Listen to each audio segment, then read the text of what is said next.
We're going to hear from Beth McCormack of Beermann Law today, #1 divorce and family law attorney in the country. Chances are, if your life outside of work is messy and in shambles, so will be your business. You'll hear from Beth on how to keep your life and your business moving forward in a non-emotional and healthy way. Beth will explain how to get through these weeds and get on to your next.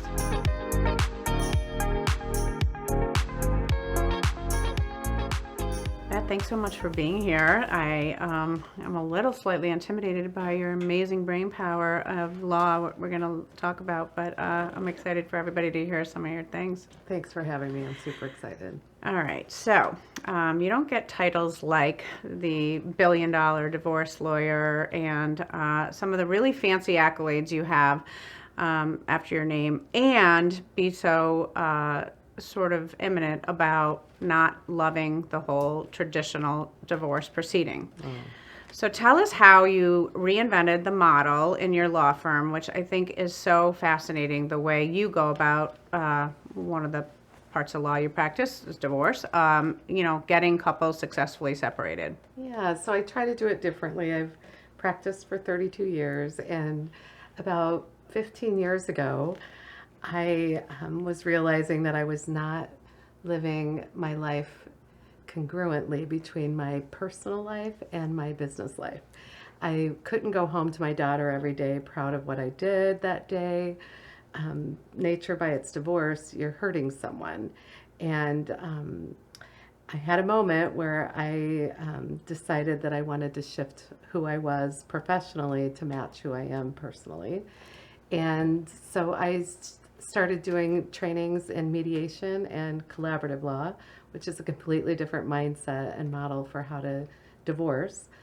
And I'm doing that now exclusively, but I bring in a ton of litigation because couples think they want to fight.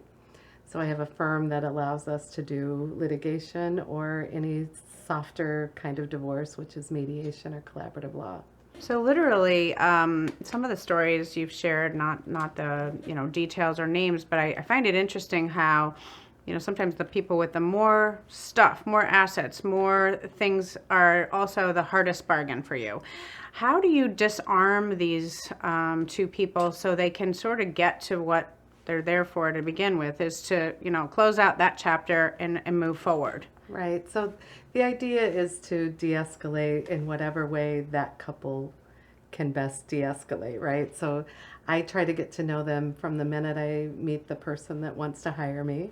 So I look at them through each of their lenses, right? So let's pretend I'm meeting with the woman. The woman's telling me all about their story, but I want to understand who he is so that I can better understand how to recommend that they divorce. Sometimes it's very clear there's no way that they could do a soft divorce. Inevitably, I can usually settle, most divorce lawyers settle cases, just so everybody knows. You think you want to fight in court, 95% of cases, probably higher than that, settle. Eventually, it's just a matter of when the people have decided they've had enough. So one of the lines I often say is, you can put your kid through college or mine, but ultimately I hope it's your kid, because I don't need the fight. This isn't for me. So that's kind of how I built my reputation, where I can de-escalate almost any couple. When I heard your model, which I think everybody thinks the business of law is charged by the hour and charge each hour twice. Right. Yeah. But I think the way that you have structured this, where I call you the kind of GC of the project, general contractor, you are calling in the financial advisors, the M&A experts to sell possibly the assets, but also the therapist and the healing team to get everyone through it. So in that model, how do you get paid for dishing out all that business you're dishing out? You asked the question that my law partners ask me, like, how are you going to make money? Because I do outsource everything, because I'm not equipped to do a financial plan, as an example. I have a financial advisor in every one of my cases. Similarly, on the psychological side, I know enough to be dangerous. I know what I have to know. But at the end of the day, a coach or a therapist is better equipped to deal with the emotion. Inevitably, divorce lawyers traditionally will listen for hours to all the emotion. There's no solution legally to hearing all of that emotion. I can run into court and I could probably get you a court order to make him nice. No, that's not how it works. I could have him removed from the house. I can do lots of things legally, but very rarely does anything in a divorce matter need to be done in the law. So it's fascinating for people to actually learn that. You know, obviously, the high conflict couples, we have to have a court rule on everything. That's actually easy. I did that for a long time. I could do that in my sleep. It's crafting and a plan that helps people stay out of their own way. I like that it has a title, High Conflict Couples. It makes me think about probably the strongest thing you lean on of skill set is psychology. For sure. So you're a psychologist that's, paid 3 times more than what a psychologist would be, or 4 times, whatever the number is. So you have this legal background, which is really what you go to study. But it's used, if I'm hearing you right, a little bit less than the psychology lean that is really the whole play. 100%. I was just talking to a colleague this morning about the fact that I did a presentation on the art of the intake and for divorce lawyers. And they looked at me like I had 3 eyes when I said, you really don't have to do anything other than ask questions. Every human just wants to be heard. So inevitably, I'd have clients leave saying, I've been on all these consultations, but I've never felt heard. Well, that's what I do differently, and I try to impart that wisdom on others in my firm, the importance of actually listening. That's all it is. Legally, I have all kinds of advice to give you. I will give it to you, but in that first meeting, nobody can hear anything. They're overwhelmed with the emotion.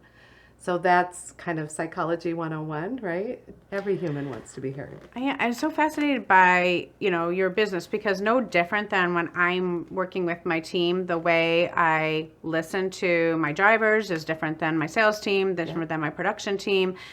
But I always try to tell my managers, just ask more questions. Don't get the prescription pad out, which in our world is just, like, okay, I heard what you said, cut the wood on the 45, do this and make the frame. But it's the same thing you're saying. Exactly. I think you can never get in trouble when you hear what someone says and you ask a follow-up question. That's right. And it's so interesting that, do you think your couples, whether they're high conflict or not, they come away and they realize you're different at meeting one? For sure.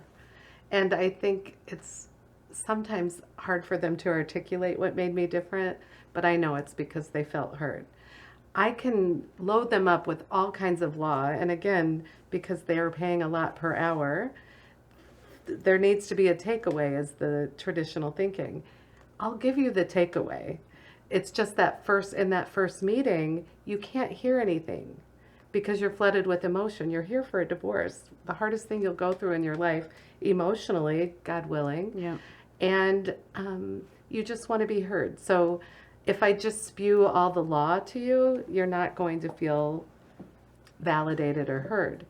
Ultimately, I have ways that I give them the law, but I do that in writing because they need to be able to look at that later after they've been able to calm themselves down. And then inevitably, of course, I go through what the law is. They need to know what to expect. So my roadmap to completion is something that I have a whole process, much like any business owner, that they can actually see, so they leave knowing when they're going to hear all the details. So, when you mentioned sort of just like any business, when you kind of sign up these clients and you go through that process, what's an average life cycle of that order? So we call it the crystal ball question. Inevitably, how much is this going to cost and how long will it take? And again, I'm assessing in that first meeting. Every good divorce lawyer will tell you, I could tell you how this should end within the first 5 minutes. If I'm looking at what the assets are, what the family dynamic is, I can tell you how it should end, but it's the emotion that you have to tease out in order to help them figure it out. But I have cases that in that first meeting, it's so obvious they're high conflict. You're looking at a minimum of a year, and that's usually upwards of 3 to 5 years. And you're looking at a minimum of a couple $100,000, and I've seen upwards of a couple $1 million. The more traditional day-to-day divorce, 6 months is a very quick divorce, even if it's an easy one. And emotionally, I think that's important for people to kind of catch up with the emotion of divorcing. If you do it too quickly, it can be dangerous. Sure. So there's a reason that there was always a cooling off period, because people could run and get a quick divorce and make a mistake in even divorcing. But the how much and how long question is always the number one question. No, I just was trying to put a framework around, your business is not what we call rinse and repeat. Right. So rinse and repeat business is where we take an order for whatever the widget is or thing we're making, and we do it again and again and again and again and again. Rinse and repeat, great, very attractive business, because I say rinse and repeat, I move on to the next customer, find them. Yours is a custom, our other part of our business, custom solutions. And Right. yours is a custom solution, Every despite time. that it's a divorce. It's a custom solution every time. And God willing, we don't have frequent flyers. I do have a couple of clients that I've done more than 3. Oh, but wow. that's not common. That's the Mile So High Club. yeah, right. So inevitably, if I do my job well, I've done it so that they don't come back for any cleanup or anything else. It's all done and it's done well, and I don't see them again. So that's why, again, my model is kind of easy in that they send their friends because they knew that I put them first. I didn't do the traditional divorce lawyer model where there's a lot of money to be made here. Yeah. I helped them get out of their own way, and they felt seen and heard. Okay, so you get your business by referrals. That was one question I had. And then in the first 5 minutes, we're always vetting customers too. At some point, you're not having to take a customer. So what do you sniff out about those people that says this is going to be a good client? So the ideal client comes in emotionally ready. If they're not, I have coaches who work with them to help them decide the right time. I say divorce is like fine wine. If you drink it a little too early, it can be brutal. But if you wait at the right time, it can actually go pretty smoothly. So if they're emotionally ready, that's good. If they are open and willing to be honest and truthful, because inevitably the traditional divorce is about hiding things and lying and cheating, and I can sniff them out. I don't like to work with them. I won't work with them if I know they're lying. I have an ethical obligation to withdraw. So ideally, though, it's all about the emotion and being ready emotionally. I don't have any financial thresholds or anything, but given my hourly rate, it tends to be people who can afford that. Yeah, it's funny. I don't know what 50% of people get divorced nowadays. Is I it think 50, higher, north of 50? For sure higher for second marriages, but first marriages, I think it hovers right around 50%. 50%. So it's funny. Every word you've used to describe this process has started and ended with emotion. Right. And, as, mothers, we look forward to what'll make a good arrange a marriage for our children. It's funny to me, it's hitting me that this word emotion just keeps coming up. And I guess, no, not dissimilar to any business, when you have an emotionally sound founder, leader, manager, they're able to deal with the people issues, which is how this relates to our business so much, is that, every business is, people and financing, and the widget is what is different. But That's really, right. everybody, it's also similar. So I'm just wondering, the good old liberal arts education of having those psychology classes, getting everybody that you're, on your team, emotionally ready to deal with business is something we just don't talk about. But We don't. it is so interesting that you just keep using that word over and over. And I think it's something to really ponder. Like, are we, as adults, as, mothers of young adult children, getting our children emotionally ready for their next? Very rarely are people equipped to handle marriage when they're marrying. We went through a period where people waited many years. People are marrying younger now. There's a trend of people marrying in their 20s. Well, I don't know about you, but my brain certainly wasn't formed or developed to a place of making a decision on a lifetime partner. And I do believe strongly in the commitment of marriage and the vows. And so inevitably people think, oh, well, she's a divorce lawyer. It's easy. I actually feel quite contrary personally. But people come to us with their problems, and we have to help them through it. But I believe everybody who gets married, the Catholic Church was onto something when they made people go through Yep. the exercise of pre-Cana. If more people did that, I think we'd see fewer divorces. Yeah, 100%. So if you were to start over today, had your law degree, would you continue practicing divorce law, or would you pick a different lane? No, I would definitely do this again. I probably would have fought less at the beginning. You know, I feel like, again, your brain's not quite formed that way, so it's just, you're trained as a lawyer. You have to fight. You must fight to the death. Well, in family law, you simply can't. There are no winners in family law. You know, inevitably people will say, like, did you win? I'm like, well, sure, I got a whole lot of money, but the relationship is devastated. They'll never talk again. And when we bring people in with a softer approach, we talk about the day that they can stand together on the Beermann for their kids, or they can dance together at their kid's wedding. At a minimum, sit together at graduation, you know, things like that that so many couples just simply can't do because they devastated one another in the divorce. Yeah, it's powerful. I mean, I think that I think your roots, you know, your very downstate, wonderful way you grew up probably projects so much. Your values about really helping people and being in service are so like present to me when you talk about this stuff. So not saying, you know, you've been all the success in the world. That's kind of a given. I think that what's really remarkable is you do something that could be so, it is probably in conflict with how you are as a person, and yet you've changed the model so that it works for you as a person. And that is super cool. And as a business owner, I think that's the takeaway is like, you've got to have your business that's got to be congruent with your own values. 100%. And if not, change your business. That's so right. Here you are saying, yeah, family law is what I do. I'd do it again, which is really cool. You're not saying I would pivot away, but I pivoted it so it works and I can go home and sleep at night. Literally, that's my quote. I sleep at night and I can look at my daughter and know that I did well. I did right by people that day.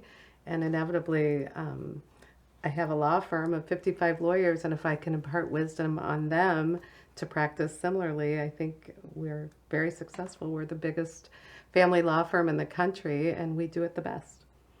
Yeah, and isn't that like, I mean, that's the whole reason we do this entrepreneurial journey at the end of the day is the give back. So, you know, you've got all the accolades, but I think so critical when if 50% of people who marry are candidates, like if you could spread into the world, you know, more love in that process, which isn't a very loving process, I feel, you know, you've really done good in the world. And yes, all the law stuff gets done. That's a given. The differentiator, the business differentiator you've created is what you're doing. And that is what every business needs to find. How do I stand out? How many family law firms would there be in America? Oh, I can't even imagine. Thousands. Thousands, yeah. So how do you stand out amongst thousands when you're a referral-based business? Right? I do it differently. My clients get heard. So I think the takeaway for all of us today is to really just take that lesson. You know, how do you practice your business in a way that matches your values? How do you make sure that, you know, it's really something that is scalable and repeatable? And despite that you've got custom solution business, people are referring because it felt different than what their friends got at the country club. Exactly. And those are really, you know, those are the reasons you're so successful. But I think for young entrepreneurs, just to listen and hear that there are ways to do every single model differently. 100%. Okay, Beth, I'd love you just to spend a minute to talk to the entrepreneurs about prenuptials. If you're going into a marriage and you own assets of a business or other, how would somebody think about that in today's world? So a prenuptial agreement is often denied or declined by couples, or sometimes I'll have the families come to me and say, my son must have a prenuptial agreement to protect the family wealth, as an example. And inevitably, it's like, no, we are not doing a prenup. It just assumes we're getting divorced. We don't want to do divorce planning. We haven't even started yet. So I like to bring in a team. Ideally, again, a coach is going to help tease out what is it that we're really looking for. Everybody dies. Not everybody divorces. So a prenuptial agreement is actually there to protect you in the event of death or when you die. What do you want your resources, where do you want them to be? It's the roadmap that goes alongside the estate plan for what's going to happen after you die. That's a very common thing in second marriages when there are children from a first marriage, as an example. But in a prenuptial agreement done thoughtfully, you are teasing out what is the ultimate goal? What are your core values? What are your core goals? What do you want? Each of you separately. I've had unbelievable premarital agreement conversations with couples prior to their marriage. I've had people put their marriage on hold beautifully because they teased it all out. They thought about all the things they hadn't been thinking of by simply being asked questions. And then sometimes they've not gotten married. Again, that's a good thing, right? If they determined their core values weren't aligned, isn't it great that they chose to move on? I'm not in the business of separating people, though, but I'm also in the business of helping people make the right decisions at the right time. So it's back to what I was saying as far as it being an emotional conversation. And then, of course, we get to, in the event of divorce, we tease out what might that look like. You know, if one person's giving up everything, i.e.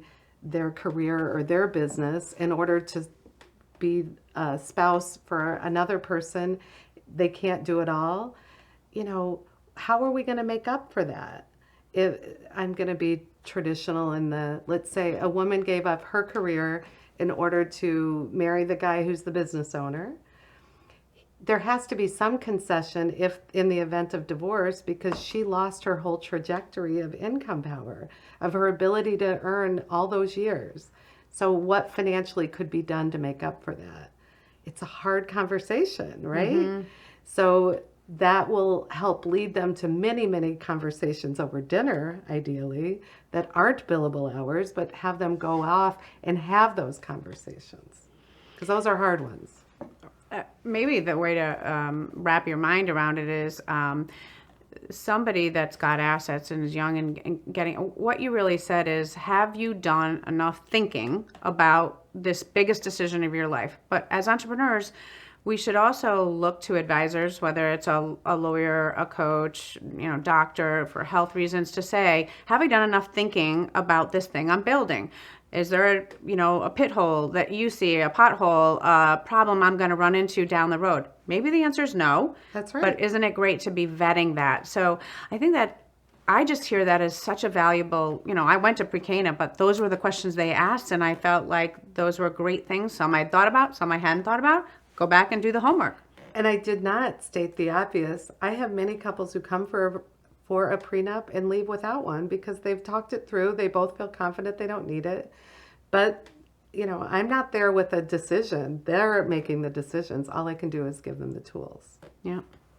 Beth, are there any folklores or other about gender and divorce that are real, or is all the hype I hear about one side wins and one side loses just hype? Well, I would say it's just hype, but it's real for each individual who comes to me, right? Everyone is concerned that they're going to get hurt. We call it the Greek chorus. Inevitably, people are always yammering in their ear, and I say, well, that cost you a lot of money to come to me to tell you what I told you 3 or 4 times. So it's important for people to hear their friends and family, but they're all so biased and going to tell them what they want to hear. A good lawyer doesn't tell you what you want to hear. A good lawyer tells you the law and how it's going to apply to your facts.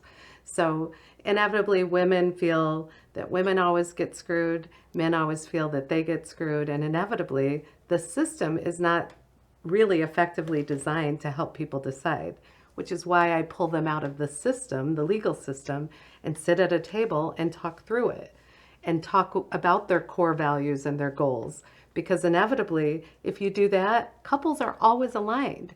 95% of the time, their ultimate goal is to preserve assets, have the children stay healthy, get this done as efficiently and effectively as possible. And at the end of that, if you feel you were screwed, well, you made the decision. A judge didn't impart it upon you. So the ultimate goal is for everybody to be heard. No gender is getting screwed more than the other. As we've evolved as women, thankfully, we are the business owners very often. And inevitably, we have to pay the same support that a man would have to pay if that's the way the facts line up. Yep. The dollars are the dollars. So it doesn't matter who earned them or who's spending them. The dollars are the dollars. So Beth, we have in common that we both, kind of sold our businesses upstream to bigger companies. And when you joined 7 years ago, you took your company and sold it to, and you were the first female partner, owner, inside of a very old law firm full of men. How did you get that done? Well, interestingly, it's in the legal field, we don't sell our business. I am my business. So I took my business, my smaller business, and took it into my current firm, Beermann, which was at the time a 60-year-old law firm or actually 55-year-old law firm that had never had a woman owner at the table. So I negotiate myself into the company, and I'm bringing up issues that they had not even thought of. Wait, laptop computers for every human? Believe it or not, it was unheard of. And I'm explaining to them, who does your laundry? Who does your grocery shopping? How does everything get done for you? The women were doing it. And now we have many, many female attorneys in the firm, but no owners. So I'm now at the table with the men, helping them see the importance of valuing each person in the firm and meeting their needs so that they can be the best lawyer and the best mom and wife and everything else they are. But these men never thought about that and the importance of meeting each employee where they are. And how have you been able, I found it very frustrating in my transaction to have to be teaching those conversations to such a big business. How have you been able to just bite the bullet and say, this is just my road to hoe? Well, again, they're great humans. It's not like they were lacking in any way other than they just had not thought of it. The employees were doing fine. They were producing just fine, but they were exhausted because you have to be in the office at such time. You have to be in court. You have to do everything. At the end of the day, they're spending a lot of money on help and nannies, etc. Well, the pay scale was such, it just didn't make sense. So since I've been in my business, there are now 4 women owners, and we continue to elevate every year because the women are producing and outproducing the men. That's awesome. I mean, I love the part that you paved the way and now you're bringing people along. That's just so fabulous. You do not kick the ladder behind you ever. Yep, absolutely. So Beth, I want to go back to the financial model of your particular practice within the firm. You are, having your clients sign up to not fight, and that means that the trajectory is going to be shorter by design, which means there's going to be smaller fees. I know your partners can't love that. It is pretty funny. When I first came in, there were many questions about my model and how can I possibly bring in the income I do. Well, it goes back to I move them in and I move them out and they send their friends, and ultimately I'm just as busy, if not more busy. But I also am able to help the client see the value of sitting in a room and talking rather than just heading to court and having a judge resolve everything. It's the same hourly rate whether you're in court or sitting at the bargaining table. So I'm able to help them see the value of sitting and talking to each other. And then ultimately, they pay my bill because they crafted their agreement. Not every client is happy to pay their divorce lawyer because no one had talked to them about the cost benefit of each fight. Okay, so in essence, when a lawyer bills, and I know this, it's not a guarantee that they're going to get paid in full. That's correct. So your model, which while it may be on a different length of trajectory, you're basically guaranteeing that AR because Correct. people feel like they got value. Right.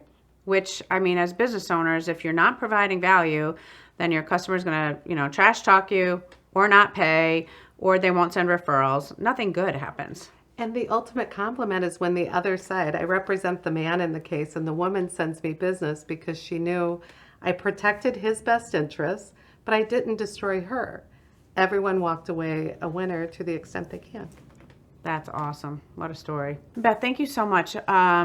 Your sort of non-traditional business model in the Lady Boss podcast, which has a lot of entrepreneurs on, I thought was so important for people to hear and really hear about how they can kind of step back and think 60,000 foot about their life, their, the merger or marriage that they're hopefully going to engage on, and what are all the questions you need to ask before you make that merger, and really do that long-term life planning that we talk about so much. And hopefully nobody has to come see you, but I think that if they do, knowing that there are advisors and resources that look at things very differently is such a great part about the entrepreneurial journey. Is there's no one way to do it, and you've just shed light today on what is such an impactful way to start a new chapter, we'll call it, in your family law, and do it with such grace and humanity. So thanks for doing what you do and bringing that exposure to us today. Thank you for hearing me. It was an honor.